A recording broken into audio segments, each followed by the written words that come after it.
Abra sua Bíblia no Salmo 96. Nós cantamos esse salmo agora há pouco e nós queremos usar esse salmo nessa noite para nossa meditação, reflexão, a nossa instrução a partir desse salmo. Salmo 96. Após a leitura, deixe sua Bíblia aberta para acompanhar a exposição da palavra de Deus. Está escrito assim: cante ao Senhor um cântico novo, cantem ao Senhor todas as terras, cante ao Senhor, bendiga o seu nome, proclame a sua salvação dia após dia, anuncie entre as nações a sua glória, entre todos os povos as suas maravilhas. Porque o Senhor é grande e digno de ser louvado, mais temível do que todos os deuses. Porque todos os deuses dos povos não passam de ídolos. O Senhor, porém, fez os céus. Glória e majestade estão diante dele, força e formosura no seu santuário. Deem ao Senhor, ó família dos povos, deem ao Senhor glória e força. Deem ao Senhor a glória devida ao seu nome. Tragam ofertas e entrem nos seus átrios. Adore o Senhor na beleza da sua santidade. Tremam diante dele todas as terras. Digam entre as nações: reina o Senhor. Ele firmou o mundo para que não se abale, e julga os povos com justiça. Alegrem-se os céus e a terra exulte, ruja o mar e a sua plenitude. Alegre-se o campo e tudo o que nele há, cantem de alegria todas as árvores do bosque, na presença do Senhor, porque vem julgar a terra, julgará o mundo com justiça, e os povos de acordo com a sua fidelidade. Amém. Preste atenção no versículo 10, na parte A desse versículo. Digam entre as nações: reina o Senhor. Esse é o tema da nossa meditação e exposição nessa noite. O Senhor é rei. E por que a gente quer pensar sobre isso, que o Senhor é rei? Olhando para a nossa conjuntura mundial, há muitos líderes políticos e econômicos que se acham rei, ou se acham soberanos, mas o Salmo nos afirma que entre as nações reina o Senhor. Ele é rei, e é rei de toda a terra. O Senhor reina em toda a terra. E meus amados, eu tenho para mim que essa é uma confissão de fé, que deve estar presente em nossos lábios e em nosso coração. Sabem por quê? Tudo, absolutamente tudo que existe, pertence a Deus, ao Senhor, porque Ele é rei. O teólogo holandês Abraham Kuyper é que disse isso: não há 1 centímetro deste universo no qual o Senhor não possa dizer: isto aqui é meu, porque Ele é o Criador de todas as coisas. Então, este Salmo 96, junto com o Salmo 105 e 106, eles têm uma estreita ligação com o texto de Crônicas. 1 Crônicas 16, de 23 a 33, depois você pode olhar isso. E nesse texto de Crônicas e nestes Salmos 96, 105 e 106, Deus é celebrado como rei. E lá no livro das Crônicas, ele é celebrado como rei quando, por ocasião da entrada triunfal da arca em Jerusalém. A arca, não é, do Senhor representava, simbolizava a presença de Deus. E quando Davi, no seu reinado, consegue trazer para Jerusalém a arca de Deus, isso é celebrado de que o Senhor é rei. E, portanto, ele está reinando. A entrada da arca em Jerusalém traz para nós a entronização de Deus naquela cidade. É uma simbologia de Jesus, que adentra o céu dos céus e vai voltar para ser o Senhor de todas as nações.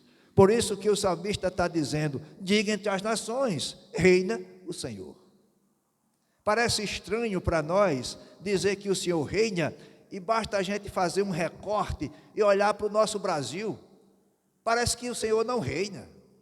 É muita injustiça, é muita miséria, é muita vida distorcida.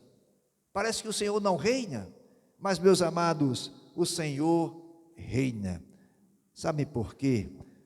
Na história dos reis, e a Bíblia nos mostra isso, os reis de Israel, e depois do reino dividido, o reino do norte e o reino do sul, o rei só era bem sucedido quando se submetia ao rei soberano.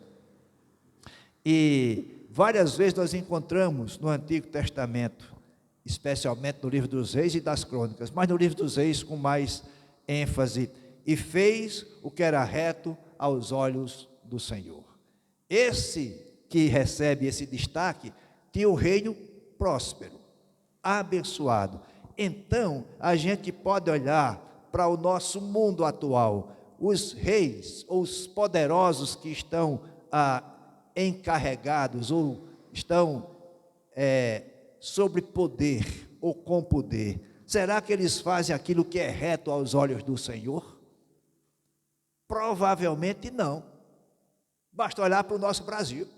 E aí a gente precisa pensar que este salmo e os salmos, em boa parte, entoam, cantam e louvam a Deus como Rei. Eu quero destacar algumas partes deste salmo para a gente entender. Observe os versículos 1 a 3, nós vamos encontrar o louvor e o anúncio da glória do Rei. Veja que o salmista diz: cantem ao Senhor um novo cântico, ou um cântico novo. Cante ao Senhor, e aí vai a expressão: todos os habitantes da terra. Cante ao Senhor e bendiga o seu nome. Versículos 1 e 2, a parte primeira do versículo 2. Observem, meus amados, que aqui nós encontramos um convite, que é para um cântico novo, uma canção diferente, uma canção que reflita a resposta a cada ação de Deus e a cada revelação de Deus ao seu povo. Lembremos que nesse tempo aqui da composição desse salmo, a revelação não estava completa, ela era progressiva e propositiva. Então o salmista está dizendo para que a gente louve ao Senhor cantando um cântico novo, porque Deus estava sempre se revelando ao seu povo. Hoje nós somos abençoados porque temos a revelação completa, temos Jesus Cristo, a revelação completa de Deus para nós. O cântico fazia parte das ações de louvor do povo de Israel, e o livro dos Salmos é prova inconteste disso. Quantos salmos de adoração a Deus, de ações de louvor a Deus que esse povo usou na sua liturgia, no seu culto, na sua devoção. Observem, meus amados, e o destaque que nós temos aqui nesse salmo: cantem ao Senhor quem? Observe aí o final do versículo 1. A minha tradução diz todas as terras. A versão Almeida atualizada diz os habitantes da terra, todos. O convite é para todos. Isso mostra que o reinado de Deus, ele é universal. E a visão de Deus está voltada para o mundo todo. O salmista, inspirado, vai compor essa poesia e dizendo que todos devem e podem cantar um cântico novo. E você pode entender que esse cantar seria louvar a Deus. Louvar é reconhecer a grandeza de Deus. E só aquele que reconhece isso a glória do Senhor é que pode louvá-lo de todo o coração. Quando nós louvamos a Deus, nós anunciamos a glória. E essa glória não era apenas posse de Israel, mas ela era para todas as nações, entre todos os povos. O novo cântico deveria, portanto, realçar a salvação vinda de Deus. Veja o final do versículo 2. Proclame a sua salvação dia após dia. A quem? Podemos perguntar, e o texto responde: anuncie entre as nações, entre todos os povos, as maravilhas e a glória de Deus. Observaram o detalhe? O salmista está dizendo que o cântico novo é para todos, mas é preciso que todos compreendam a glória de Deus, compreendam que Deus é o Rei universal. Todos os reinos terrenos estão sob a direção de Deus, ainda que não reconheçam Deus como soberano, mas estão. Todos eles, do Brasil à China, todos eles estão onde estão, por permissão de Deus. Lembram-se de Nabucodonosor? Rei poderoso. À época, o Império Babilônico era o mais poderoso daquele tempo. Grande em extensão territorial, grande em poder bélico, grande em riquezas, grande em economia, grande nas suas construções. Tudo isso era o reinado da Babilônia no tempo de Nabucodonosor. Mas ele, na sua altivez, achou que era o rei do universo. E Daniel diz: olha, você vai ter problema. Esse sonho que o senhor teve dessa árvore frondosa é você mesmo, que vai ruir e vai cair. E você vai terminar feito um animal. E assim foi. Meus queridos irmãos, não há na história da redenção, na história de Deus com o povo, alguém que se levantou altivamente e permaneceu para sempre. Todos caíram, ruíram, e o Senhor permanece para sempre. Louvado seja o Senhor. Segundo destaque que eu quero fazer neste Salmo 96, versículos 4 a 6. Qual a razão do louvor? Nós já aprendemos que precisamos cantar um cântico novo, louvar a Deus, porque Ele é. Mas qual a razão disso? É a incomparável grandeza de Deus.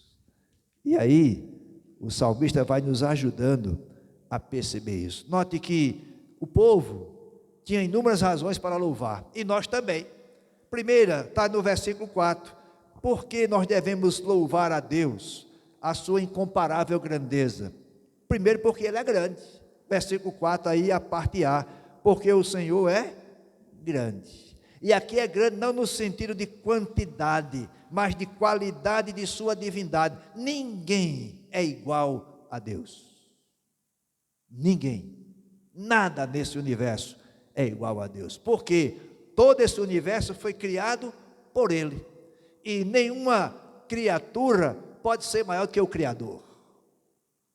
É isso que o Salmo está dizendo para nós. Nós devemos louvar a Deus pela incomparável grandeza do Rei, porque Deus é grande. Ele é maior do que tudo o que há. Nada pode ser comparado com Ele. Por ser grande, Ele é digno de louvor. Eu tive a alegria, o privilégio de quinta-feira passada ouvir um musical e na sexta-feira pregar depois do musical lá da igreja presbiteriana do Catolé. Neto, que é parte do louvor da igreja, da música, ele compôs esse musical e o título do musical era esse: Nada é melhor do que Jesus. Que linda mensagem! Nada é melhor do que Jesus, nada é maior do que Jesus. Ainda que nós olhemos para as coisas e não há nenhum mal nisso, ainda que vislumbremos coisas boas, não há nenhum mal nisso, mas nada é maior ou melhor do que Jesus. Segundo aspecto, ainda no versículo 4, por que nós temos que louvar a Deus pela sua incomparável grandeza? É porque Ele é mais temível do que todos os deuses. Mais temível do que todos os deuses. E aqui a palavra mais temível, ou deve ser temido, não no sentido de causar pavor, medo, como os deuses do contexto aqui do Salmo, lá no Antigo Testamento, dos povos vizinhos ao povo de Deus, lá de Israel e de Judá, os deuses exigiam sacrifícios humanos e sacrifícios sangrentos. Deus é temível porque Ele exige mudança de vida, arrependimento. Ele requer uma vida compatível com o seu caráter santo. Meus amados, eu não sei se você já fez uma análise nesse sentido, mas você já ouviu, a nível de Brasil, algum movimento nas universidades? Temos aqui Batista, representante da Universidade Federal de Campina Grande. Algum movimento na universidade, nas instituições sociais, na sociedade? Você já viu algum movimento contra a religião espírita, que para mim não é religião, mas é considerada? Já viu algum movimento contra o islamismo? Não, mas contra o cristianismo é todo dia. Por quê? Porque o cristianismo, que é a base em Jesus, exige de nós mudança de vida e arrependimento. É por isso que é perseguido. E é isso que a gente precisa entender. Ele é mais temível que todos os deuses, porque na relação de Deus com o homem, Ele exige que esse homem passe por um processo de arrependimento. E aí, não há ninguém, nem nada, melhor do que Jesus, para propiciar o arrependimento. Só Ele pode fazer isso. Então, a gente deve louvar a Deus como um Deus grande, o Rei, a incomparável a sua grandeza, porque Ele é mais temível do que todos os deuses. Veja o versículo 5, também porque Ele não é igual aos outros deuses, os quais são ídolos. É por isso que a gente tem que louvar a Deus. Meus amados, a palavra no hebraico para ídolo tem o significado de algo que não vale nada. Algo que não vale nada. É a visão que tem dessa palavra ídolo aqui nesse salmo e no Antigo Testamento como um todo. Os deuses são como ídolos fabricados por mãos humanas. Não valem nada. É bem verdade que hoje nós não temos mais ídolos no sentido de construção, né? De madeira, de ferro, de gesso, etc. Não é só ainda no catolicismo romano que nós temos isso. Mas pensar nisso aqui, ele é grande, porque os deuses dos povos são como ídolos. Será que você e eu temos ídolos? Com certeza que sim. Tudo aquilo que nosso coração projeta para tomar o lugar de Deus é um ídolo que nós criamos. E João Calvino disse isso com muita propriedade. O coração humano é uma fábrica de ídolos. Nós idolatramos as coisas e pessoas com muita facilidade. E o Senhor está dizendo para nós, Ele tem que ser adorado e louvado porque Ele é maior do que os ídolos. E sabem por que isso? A resposta está no final do versículo 5. O Senhor, porém, fez os céus. Observaram? Os deuses dos povos são ídolos criados, construídos. Deus, o nosso Senhor, o Rei Todo-Poderoso, Ele é quem fez os céus e todo o universo. Por isso Ele está acima de todos os deuses. Meus amados, aprendamos isso. Todas as vezes que nós mesmos, o nosso eu, ou coisas, ou pessoas, ocupar o lugar que é de Deus em nossa vida, nós estamos cometendo pecado. O pecado da idolatria, que o Senhor abominou o tempo todo e abomina.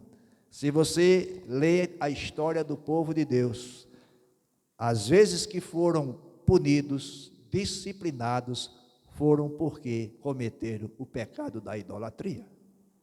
Isso continua real para nós.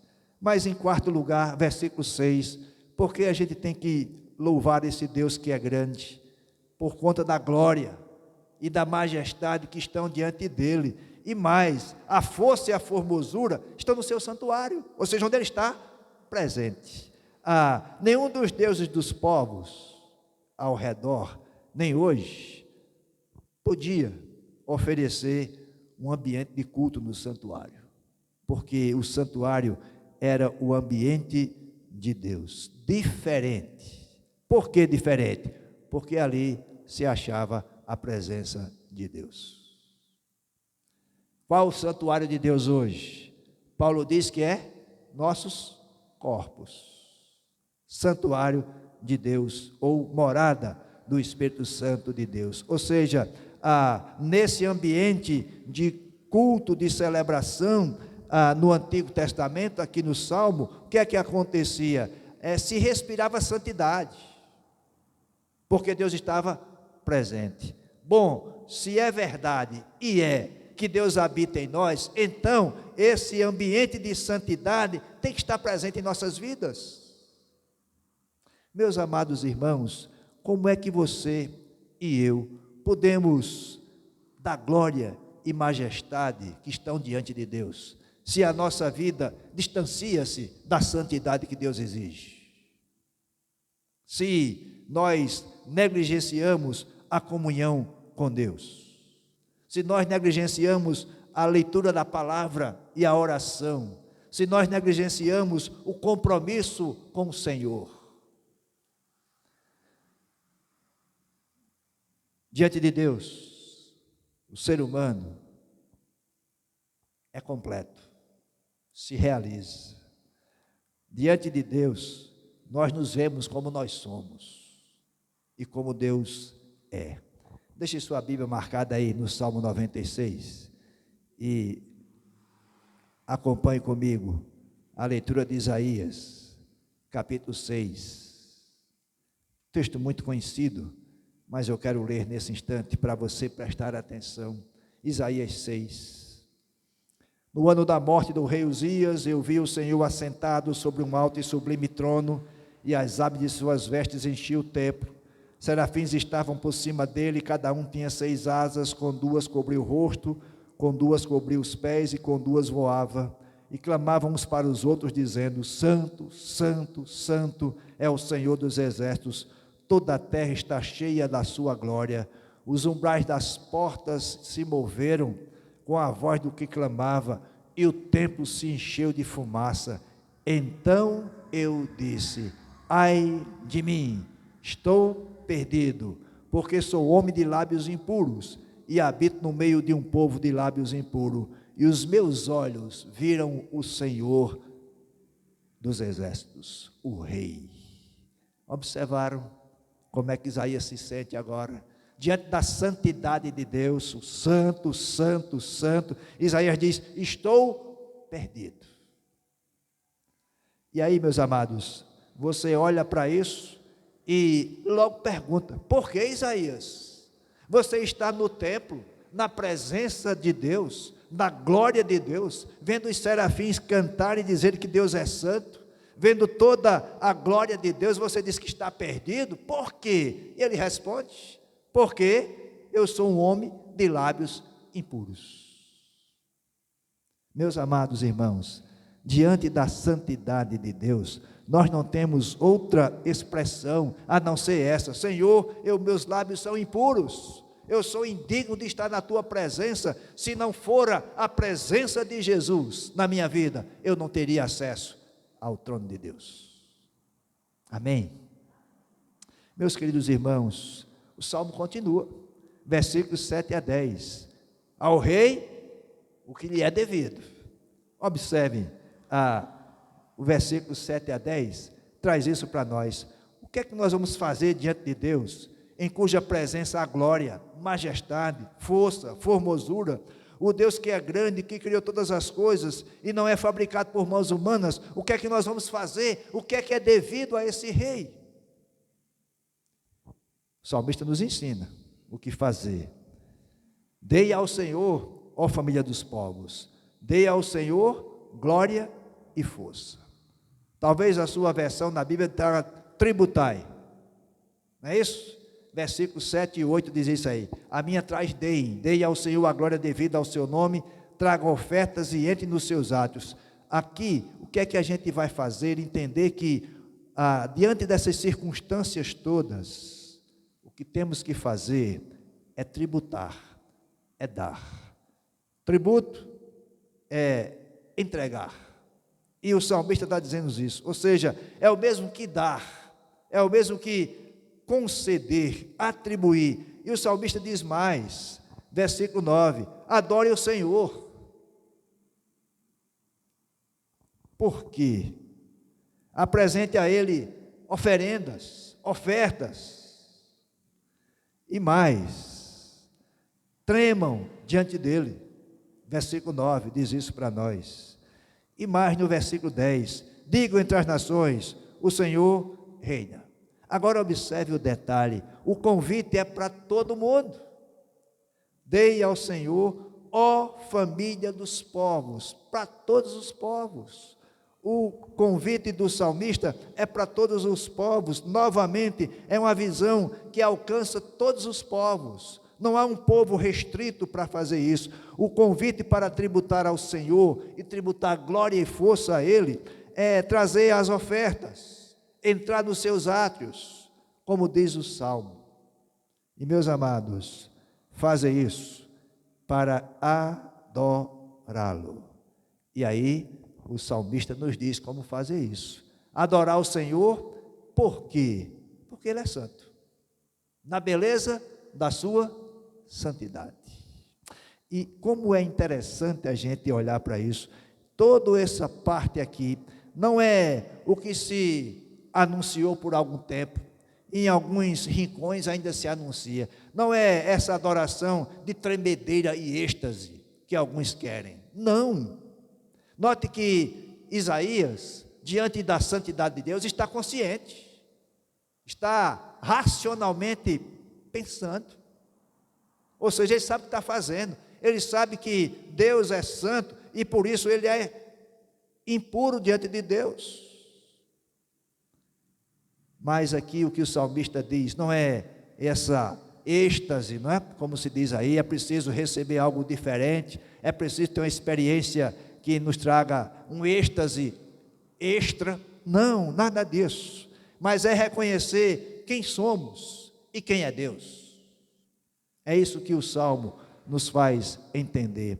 Sabem, a consequência disso é a adoração, é anúncio da mensagem: o Senhor reina, o Senhor reina. É essa mensagem, a mesma mensagem que Daniel disse para Nabucodonosor: o Senhor reina, ou o céu reina. Ou seja, não há como fugir dessa dimensão. Ele vai julgar os povos e vai fazê-lo com retidão. Veja aí o final do versículo 10. Foi Ele que firmou o mundo e não se abala. Ele julga os povos com justiça. Como eu falei, essa é a mensagem central do Salmo 96. O Senhor é o Rei de toda a terra. Louvado seja o Senhor. Ele é o Rei de toda a terra. Agora observe os versículos 10 a 13. A glória do Rei se manifestará. É uma das mensagens mais influentes e tocantes do Antigo Testamento. É que Deus se manifesta entre os homens para julgar cada um deles. Veja o versículo 13. Ele vem porque vem julgar a terra, julgará o mundo com justiça e os povos com a sua fidelidade. Ou seja, o salmista está anunciando com isso com alegria, porque ele sabe que Deus é justo e que vai agir com justiça mesmo. O salmista anuncia essa alegria, que os céus, a terra, o mar, o campo, as árvores, tudo vão se alegrar em Deus, regozijam-se diante do Senhor por esta verdade. Veja que diz, versículo 11: alegrem-se os céus, a terra exulte, ruja o mar, a sua plenitude, alegre-se o campo e tudo o que nele há, cantem de alegria todas as árvores do bosque, na presença do Senhor. E aí ele acrescenta, porque ele vem julgar a terra, e ele vem mesmo. E nós cantamos hoje, né? Maranata, vem Senhor Jesus. Esse vir do Senhor Jesus é para julgar. A nós, aqueles que recebeu o selo do Espírito Santo, a graça da salvação em Cristo Jesus, o julgamento é para recebermos o galardão eterno.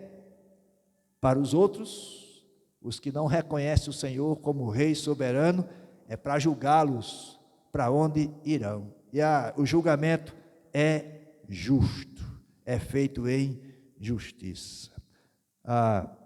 O culto no templo, aqui do Salmo, no contexto do Salmo, indicava uma realidade que ele estava por vir. O Senhor viria para cumprir seus propósitos para com toda a humanidade. Nós vivemos ainda nesse tempo. O Senhor já veio estabelecer o reino e voltará para que o reino se torne o reino eterno, onde vamos estar com Ele, gozando da sua presença eternamente. A glória do Senhor se manifestará pessoalmente entre nós, na pessoa bendita do seu Filho amado Jesus Cristo. Que bênção essa para nós, meus amados, que bênção essa para nós. É nele que se cumpre todo o ensino desse Salmo. Todo o ensino do Salmo se cumpre na pessoa bendita de Jesus Cristo. Ele é o Senhor que reina. O que é que a gente pode tirar como lição para as nossas vidas? Em primeiro lugar, meus amados, é que o cântico novo tem que nascer no coração. Tem que nascer no nosso coração. Esse louvor não pode ser técnico, não pode ser de lábios, não pode ser uma atividade a mais na igreja, é expressar aquilo que nós cremos a respeito de Deus. Se você crê que Deus é Senhor, você vai ter um novo canto nos seus lábios, mas vem do coração.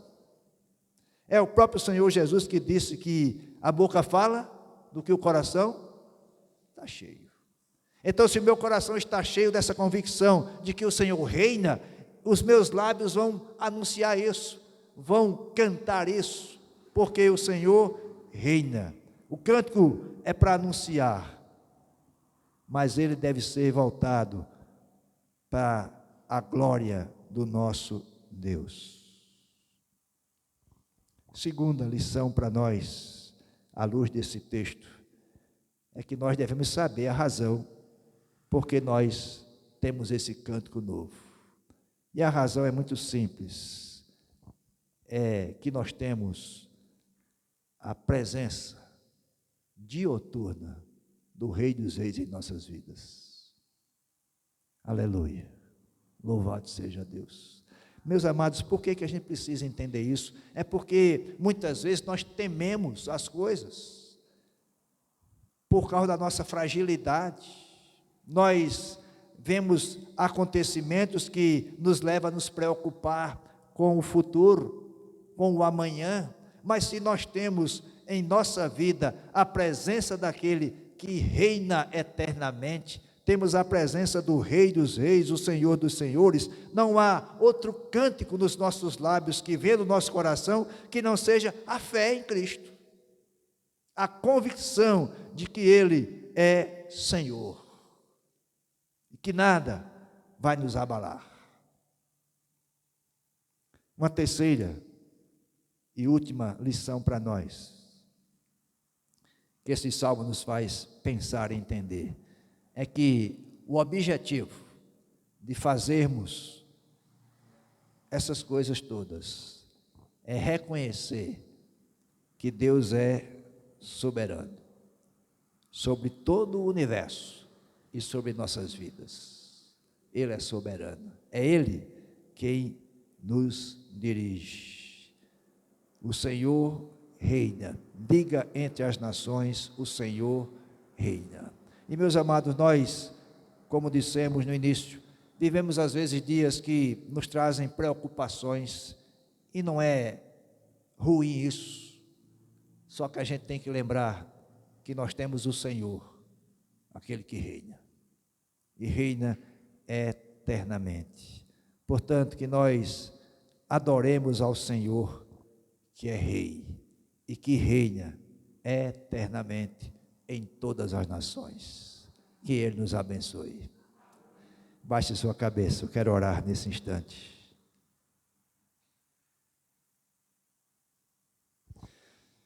Ó Senhor, como é bom saber que temos a Ti, na pessoa do Teu Filho bendito, o Rei dos Reis. Saber que Tu reinas em todo o universo.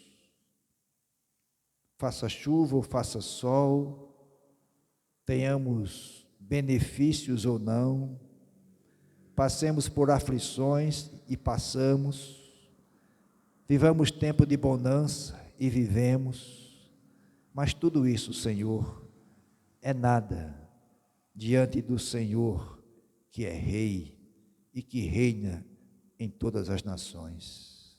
Pai bendito, reina em nossa vida, reina em nossas ações, em nossas palavras, em nossos compromissos, em nossa fé, em nossa coragem para anunciar que Jesus é Rei dos Reis e que só Ele pode salvar o homem do seu pecado.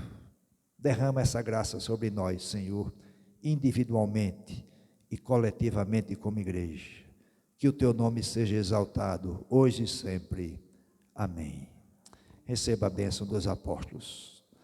Que a graça maravilhosa e eterna graça de Jesus Cristo, o amor de Deus, o nosso Pai, a comunhão, as consolações, o discernimento, a presença do Espírito Santo estejam com todos nós e com todo o povo de Deus, hoje e para sempre. Amém. Faça a sua oração em silêncio.